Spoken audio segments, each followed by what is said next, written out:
അപ്പോൾ അച്ഛൻ സുഖമില്ലാതെ കിടപ്പാണ്, അത് കാരണം അച്ഛൻ അടിക്കില്ല. അപ്പോൾ ഞങ്ങൾ നാടകം കാണാനും എല്ലാം കൂടി അമ്മയും കുറച്ച് പേരെല്ലാം കൂടി പോയിരുന്നു നാടകം കാണാനായിട്ട്. അപ്പോൾ നാടകത്തിൻ്റെ ഇടയ്ക്ക് വന്ന് ഇൻ്റർവ്യൂലൊക്കെ വിടില്ലേ, അപ്പോൾ അമ്മയും ഞാനും കൂടി പുറകെ ആ മേക്കപ്പ് റൂമൊക്കെ ഉള്ള സ്ഥലത്ത് അവിടെ എന്നെ കൊണ്ടുപോയി. അവിടെ കൊണ്ടുപോയിട്ട് അപ്പോൾ അവിടുത്തെ മലയാളിയാണെന്ന് പറഞ്ഞു ആദ്യത്തെ ഭാര്യ പങ്കജവല്ലി.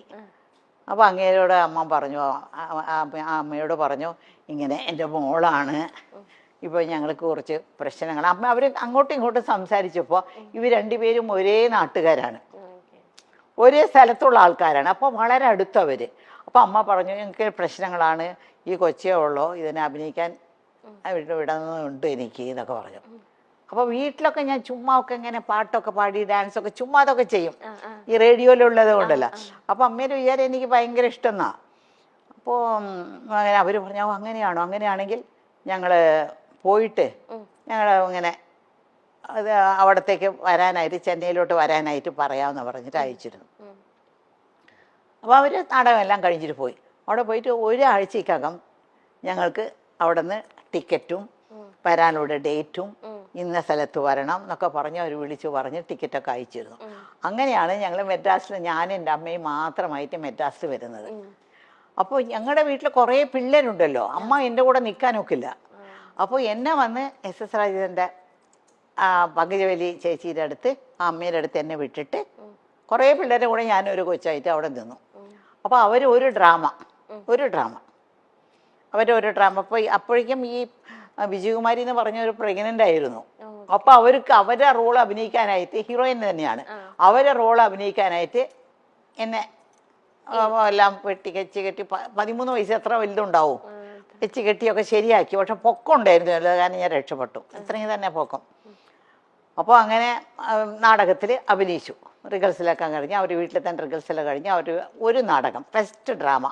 ഈ ഡ്രാമ കാണാനായിട്ട് MGRും അന്നത്തെ വലിയ ഡയറക്ടർ, ഇന്ന് മണിരത്നം എന്നൊക്കെ പറയുന്നില്ല, അന്നത്തെ വലിയ ഡയറക്ടറാണ് രാമണ്ണ എന്ന് പറയുന്ന ഒരാൾ, അങ്ങേരും കൂടിയെല്ലാം അവരാണ് പ്രസിദ്ധി നാടകത്തിന് വന്നിട്ട് ഇങ്ങനെ ഇരുന്ന് നാടകം കണ്ടപ്പോൾ MGRും അവരും പറഞ്ഞു കോഴിപ്പെണ്ണി കൊള്ളാമല്ലോ, നമ്മുടെ പടത്തിൽ ഒരു ക്യാരക്ടർ ഉണ്ടല്ലോ അതിന് ഇങ്ങനെ കൂടെ അഭിനയിക്കാനായിട്ട്, പൊക്കമുള്ളത് കാരണം നമുക്ക് ശരിയാക്കാന്ന് പറഞ്ഞു. അങ്ങനെയാണ് അവർ ഞങ്ങളോടെല്ലാം സംസാരിക്കുന്നത്. പിന്നെ സംസാരിക്കുന്നതൊക്കെ അവർക്കൊരു കമ്പനിയുണ്ട്, എസ് രാജേന്ദ്രന് ഒരു സിനിമ കമ്പനിയുണ്ട്. ആ കമ്പനി ആ മാനേജറോടാണ് സംസാരിക്കുന്നത്. അപ്പോൾ അവിടെ സംസാരിച്ചപ്പോൾ എനിക്ക് 3 വർഷത്തിൻ്റെ കോൺട്രാക്റ്റ് കിട്ടും. 3 വർഷം പുറത്തുള്ള പടങ്ങളിലൊന്നും അഭിനയിക്കാൻ പാടില്ല, അവർ പറയുന്ന പടങ്ങളിലേ അഭിനയിക്കാൻ പാടുള്ളൂ. അങ്ങനെ അഭിനയിച്ചാലും പകുതി പണം അവർക്ക് കൊടുക്കണം പുറത്തുനിന്ന്. അപ്പൊ അവര് മുഖാന്തരം പോയത് കാരണം എനിക്ക് ഫസ്റ്റ് മൂവി തന്നെ 6000 റുപ്പീസ് ആ കാലത്ത് കിട്ടി. 6000 റുപ്പീസ് എന്നൊക്കെ പറഞ്ഞ ഇന്നത്തെ വലിയൊരു തുകയാണ്. ഞാൻ തനിച്ചാ പോയെങ്കിൽ 600 രൂപ പോലും കിട്ടില്ലായിരുന്നു. അവര് വഴി പോയി ഒരു വലിയൊരു സെറ്റപ്പിന്റെ വഴി പോയത് കാരണം എനിക്ക് 6000 റുപ്പീസ് കിട്ടി. പിന്നെ ആ 3000 രൂപ ഉണ്ടല്ലോ എനിക്ക് കിട്ടേണ്ട, അവർ 3000 രൂപ എടുത്തു, എനിക്ക് 3000 രൂപ. ഞങ്ങൾക്ക് അമ്മയുടെ, എനിക്കൊന്നും അറിയില്ല ഇതൊക്കെ, അമ്മയാണ് കഴുത്തിടുന്നത്. ഞാൻ മേജറല്ലല്ലോ, കഴുത്തിടുന്നു മേടിക്കുന്നു ഒക്കെ അമ്മയാണ്. അപ്പം ഞാൻ അമ്മയോട് ചോദിച്ചേ എനിക്കൊരു ആഗ്രഹമുണ്ട്, എനിക്ക് എന്തെങ്കിലും തരണം, ഇതിൽ നിന്ന് എന്തെങ്കിലും തരണം എന്ന് പറഞ്ഞു. അമ്മ പറഞ്ഞു ശരിയെന്ന് പറഞ്ഞു, ഒരു 50 രൂപ എടുത്തു കൊടുത്തു, എനിക്ക് തന്നു. ഞാൻ ഉടനെ കടയ്ക്ക് പോയിട്ട് ഒരു ഗ്രേപ്പ് വാട്ടർ മേടിച്ചു. ഗ്രേപ്പ് വാട്ടർ എന്നറിയാമോ, ഈ പിള്ളേർക്കൊക്കെ വയറ്റുവേദനയൊക്കെ വന്നാൽ ഒരു മധുരമുള്ള സാധനം കുറച്ചായിട്ട് ഇങ്ങനെ കൊടുക്കും. ഒരു ചെറിയ ടീസ്പൂൺ, ഒരു 1/2 ടീസ്പൂൺ കൊടുക്കും. വയറ്റുവേദന വന്ന് പിള്ളേർ കരയുമ്പോഴേ, കൊച്ചു പിള്ളേർ. അപ്പോൾ ഞങ്ങളുടെ വീട്ടിൽ എപ്പോഴും ഗ്രേപ്പ് വാട്ടർ ഉണ്ടാവും, പക്ഷെ ഞങ്ങൾക്കെല്ലാം തരത്തില്ല, ഏറ്റവും അവസാനത്തെ കൊച്ചിനെ കിട്ടത്തുള്ളത്.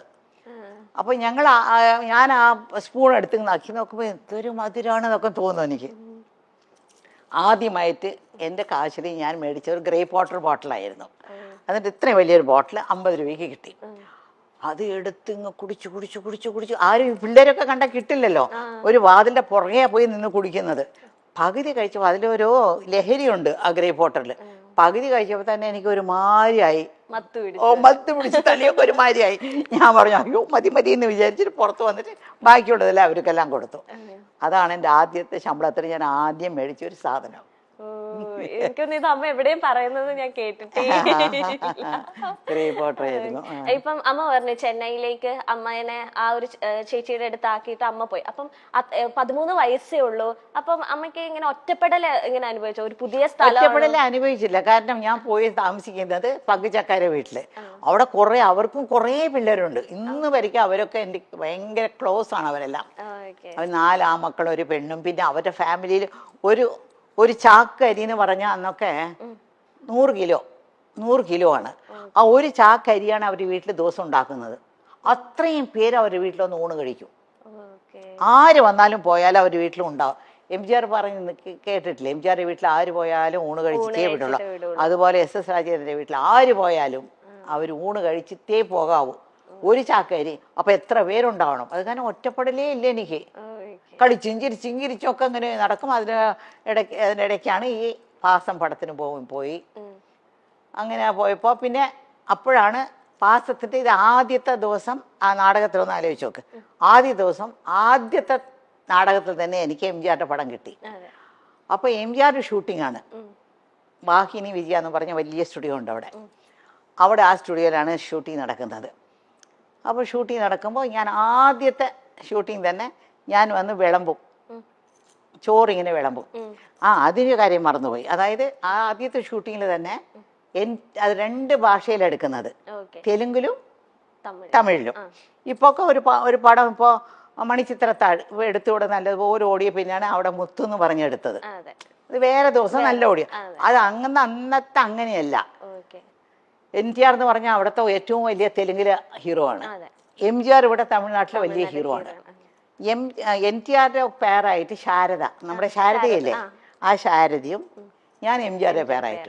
ഇപ്പോൾ ആദ്യം ഒരു ഷോട്ട് ഞാൻ അഭിനയിച്ച് പോയിട്ട് കഴിഞ്ഞ പിന്നെ ഞാനും MGR വന്നിരിക്കും. ആ ലൈറ്റപ്പ് ഇങ്ങനെ 2 പേരും ആ ലൈറ്റപ്പിൽ തന്നെ അവർ 2 പേരും അഭിനയിക്കും. വേറെ ലൈറ്റപ്പോ വേറെ ദിവസമോ വേറെ സെറ്റല്ല. ആ സെയിം സെറ്റ് സെയിം ലൈറ്റപ്പിൽ ഓരോ ഷോട്ട് അങ്ങനെയാണ് എടുത്തുകൊണ്ടിരുന്നത്. എൻ്റെ ആദ്യത്തെ ഷോട്ട് എന്ന് വെച്ചാൽ MGRക്ക് ഞാൻ ചോറിങ്ങനെ വിളമ്പിയോണ്ട് അങ്ങേരെ ഒരു ചോറെടുത്ത് എൻ്റെ വായിൽ ഇങ്ങനെ വെച്ച് കൊടുക്കും. ഫസ്റ്റ് ഷോട്ട് അതാണ്. എൻ്റെ ജീവിതത്തിലെ ആദ്യത്തെ ഷോട്ടാണത്. അപ്പോൾ അത് അടുത്ത സെറ്റിൽ ഭാസ്കര മാസ്റ്റർ ഭാഗ്യജാതകം എന്നൊരു പടം തുടങ്ങി. അപ്പോൾ സത്യ സാറും ഉണ്ട് അവിടെ. അപ്പോൾ ഭാസ്കര മാസ്റ്റർ സത്യ സാർ ഇവിടെ അടുത്ത സെറ്റിൽ ഒരു മലയാളി പെണ്ണ് അഭിനയിക്കുന്നുണ്ടെന്ന് പറഞ്ഞു. അതിന് തമിഴ് വരാതെ ഒരുപാട് പാടുപെടുന്നുണ്ട്. പക്ഷെ അങ്ങനെ പഠിപ്പിച്ചാണ് എടുത്തുകൊണ്ടിരിക്കുന്നത്. ആദ്യത്തെ ദിവസം അവർ 2 പേരും എൻ്റെ ഷൂട്ടിങ് കാണാൻ വന്നിട്ട് അവർക്ക് ഇഷ്ടപ്പെട്ടിട്ട് അവിടെ തന്നെ അമ്മയുണ്ടല്ലോ അവിടെ സംസാരിക്കാൻ, അമ്മയോട് സംസാരിച്ചിട്ട് ഇവിടെ ഒരു 5-6 ദിവസം ഷൂട്ടിംഗ് ഉണ്ടായിരുന്നു. ആ ഷൂട്ടിംഗ് കഴിഞ്ഞുകൊണ്ട് നേരെ ഞാൻ ബാക്കി ജാതകം അഭിനയിക്കാൻ വന്നു. ഇത് ആദ്യം തുടങ്ങിയാലും റിലീസായത് ആദ്യം ബാക്കി ജാതകമായിരുന്നു. ആക്ട് ചെയ്തത് തമിഴാണെങ്കിലും അതായിരുന്നു. ഇപ്പത്തെ പോലത്തെ വെച്ചിട്ടുണ്ടെങ്കിൽ ഇപ്പൊന്ന് വെച്ചാൽ പക്ക ഷീറ്റ് ഇട്ട് ഇത്ര ദിവസം ഒരു പടം അല്ലെങ്കിൽ എല്ലാം ഓർഗനൈസിങ് ആദ്യം തന്നെ വിസിറ്റ് ചെയ്യും പ്ലേസ് എവിടെയൊക്കെ ഷൂട്ട് ചെയ്യേണ്ടത്. അമ്മയുടെ ഒക്കെ കാലത്തെന്ന് വെച്ചിട്ടുണ്ടെങ്കിൽ ഒരു ബിൽഡിങ് അല്ലെങ്കിൽ ഒരു സ്പേസ് എടുത്തിട്ട് 3 ഫ്ലോർസ് അത് 3 വീടായിട്ട് സെറ്റ് ചെയ്യുക. അപ്പൊ ഒരു ഫ്ലോറിൽ നിന്ന് അടുത്ത ഫ്ലോറിലേക്ക് പോകുന്നത് അടുത്ത പടമാണ്. ആ ഫ്ലോറിലല്ല, ഈ സ്റ്റുഡിയോ അടുത്ത സ്റ്റുഡിയോ അല്ലെ, ഈ ഫ്ലോറിൽ നിന്ന് വേറെ ഫ്ലോർ, അവിടെ നടന്ന് കുറച്ച് അങ്ങോട്ട് പോകണം. ഒരു AVM സ്റ്റുഡിയോ എന്ന് പറഞ്ഞാൽ 40 ഏക്കറിലാണ് AVM സ്റ്റുഡിയോ ഉള്ളത്. മനസ്സിലായോ? അപ്പോൾ ആ AVM സ്റ്റുഡിയോയില് ഒരു 10-30 സെറ്റുകളുണ്ട് അവിടെ, ഫ്ലോറുകളുണ്ട്. അപ്പൊ ഈ ഫ്ലോറിൽ നിന്ന് നടന്ന് ഇപ്പൊ നിങ്ങളുടെ ഇവിടെ നിന്ന് ഇറങ്ങിയില്ലേ, അടുത്ത ഫ്ലോറിലേക്ക് പോകണം. അവിടെയാണ് തെലുങ്ക്, തമിഴ്, കന്നഡം, ഹിന്ദി എല്ലാ പടങ്ങളുടെ ഷൂട്ടിങ്ങിന് മാറി എല്ലാവരും മാറി എടുക്കും.